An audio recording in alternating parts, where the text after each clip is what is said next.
All right, now. როდესაც მოინანიეთ, როდესაც გწამთ, როდესაც აღიარებთ, კიდევ ერთი რამ უნდა გააკეთოთ. თქვენი რწმენა საქმით უნდა დაამტკიცოთ. იაკობის 2:26-ში ნათქვამია, როგორც სხეულია მკვდარი სულის გარეშე, ასევე რწმენა საქმეების გარეშე მკვდარია.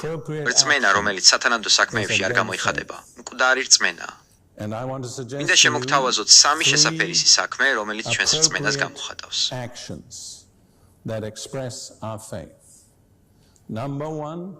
პირველი, მოინათლეთ. ეს არის თქვენი პირველი შესაძლებლობა, საჯაროდ განაცხადოთ, რომ იესო თქვენი მხსნელია.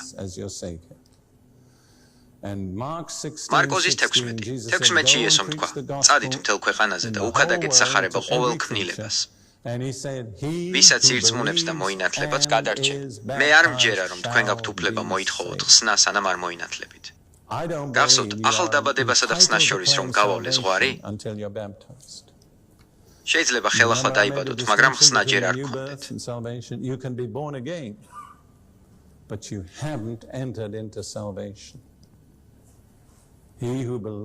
თუ მოციქულთა საქმეებს შეისწავლით, დაინახავთ, რომ იქ არავის უთხოვია ხსნა მონათვლის გარეშე.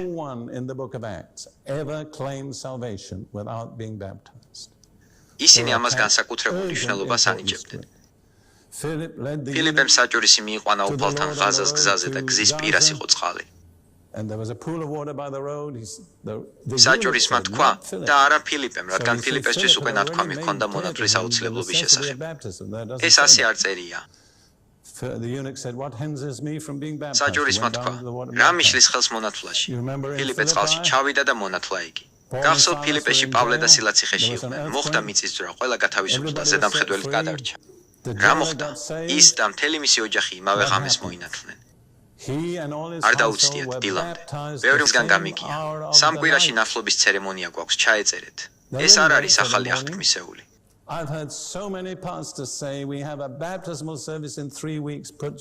ახალ აღთქმაში წერია, რომ ჯერ ირწმუნეთ და მერე მოინათლეთ. ჩემი სულიერი კარიერის განმავლობაში ზოგიერთ ყველაზე ამაღელვებელი შეხვედრა სწორედ ის იყო, როდესაც ადამიანებს წამდათ და ინათლებოდნენ. ერთ-ერთი ასეთი შეხვედრა წლების წინ გქონდა. ყველანაირი ხალხი ინათლებოდა. სასაცილო ის იყო, რომ ბაპტისტების ჯგუფი უბრალოდ დასაკვირვებლად მოვიდა, რადგან ნათლობა, როგორც მახსოვს, საცურაო აუზში ტარდებოდა. ღმერთის ისეთი ძლიერი თანდასწრება იყო, რომ ხალხი ღვთის ძალით პირდაპირ აუზის კიდეზე ეცემოდა. იმ ძვირფასმა ბაპტისტებმა თქვეს, ნეტა ჩვენთანაც ასე ხდებოდესო. ხედავთ, ნათლობის საეკლესიო ცერემონიად ქცევა ისეთივეა, როგორც ხსნის აღდგომაზე ეკლესიაში მისვლასთან დაკავშირება. გესმით, ეს ნათლობას მისი ნამდვილი მნიშვნელობისგან აცალკევებს. ასე რომ, პირველი რაც უნდა გააკეთოთ, როდესაც ირწმუნებთ, არის მონათლა.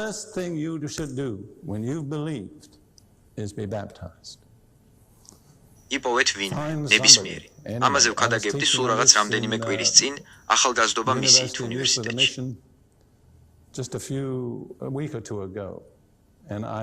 ფრთხილად ვიყავი, რომ არ ყოფილიყავი საკამათო.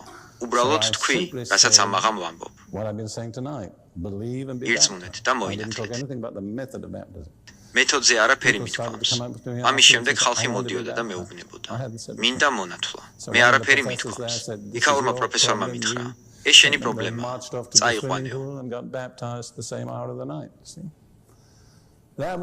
წავიდნენ საცურაო აუზში და მოინათლნენ იმავე ღამეს.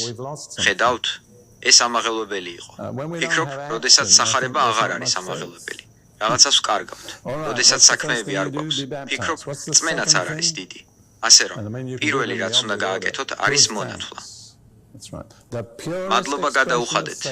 რწმენის ყველაზე წმინდა გამოხატულება ღმერთისთვის მადლობის თქმაა. თუ ნამდვილად გწამთ ის, რასაც გასწავლით, ამ საღამოს აქედან ღმერთისთვის მადლობის გადახდით უნდა გახვიდეთ.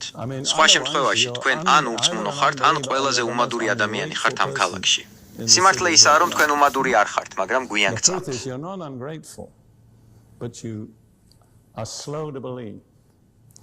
იესო ზოგიერთი სასწაული მხოლოდ მადლობის გადახდით იქნა მიღწეული.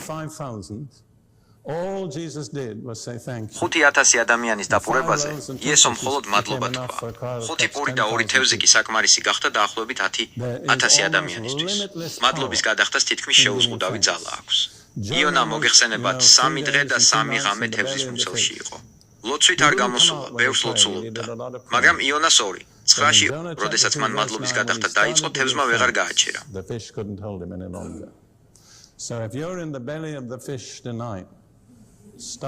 ასე რომ თუ ამაღამ თევზის მუცელში ხართ, დაიწყეთ მადლობის გადახდა. მიეცით სულს უფლება წარგიძღვეთ. დასასრულს საქმეების შესახებ მივმართავ ხალხს რომაელების 8:14-ზე. ვინაიდან ვინც ღმერთის სულს მიხავს, ისინი არიან ღმერთის ძენი. ასე რომ ღმერთს ყველა მორწმუნისთვის ერთი პროგრამა არ აქვს. თქვენ პირველი ნაბიჯი გადადგით, მოინათლეთ და ამის შემდეგ სულიწმინდა გაჩვენებთ ღმერთის გეგმას თქვენი ცხოვრებისთვის. ნუ მიბაძავთ სხვა მორწმუნეს, რადგან ღმერთს თითოეული მორწმუნისთვის ინდივიდუალური გეგმა აქვს. რატომ არის რთული? ახლა მინდა დავასრულო მნიშვნელოვანი რამით, რადგან თუ მხოლოდ ის მოისმინეთ, რასაც აქამდე ვამბობდი, შეიძლება აქედან ისე გახვიდეთ, რომ საკუთარ თავს ეუბნებოდეთ. რაღაც მჭირს, რადგან მან ეს ისე მარტივად წარმოაჩინა, ჩემთვის კი ადვილი არ არის. ამ საღამოს აქ ასეთი არავინ არის, მაგრამ თუ ვინმე არის, მინდა დაგეხმაროთ. ჩემი კომენტარი ამაზე ასეთია. ეს მარტივია, მაგრამ არა ადვილი. ხედავთ განსხვავებას? მოგცემთ 3 მიზეზს, რატომ არ არის ეს ადვილი.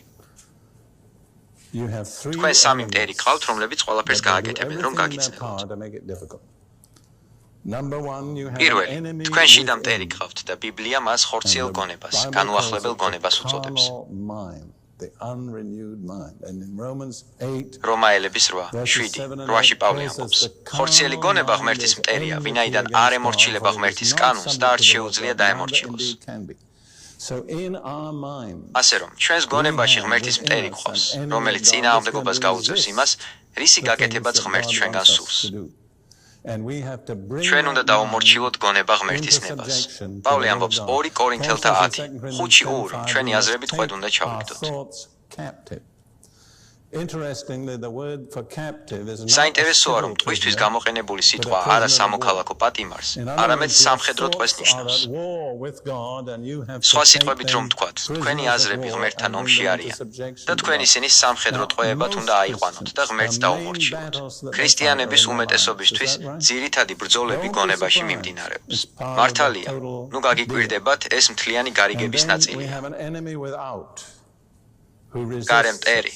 შემდეგ ჩვენ გარე მტერი გვყავს, რომელიც წინააღმდეგობას გვიწევს. რა ქვია მას? სატანა სწორია. 1 პეტრეს 5:6. 7-ში პეტრე ამბობს.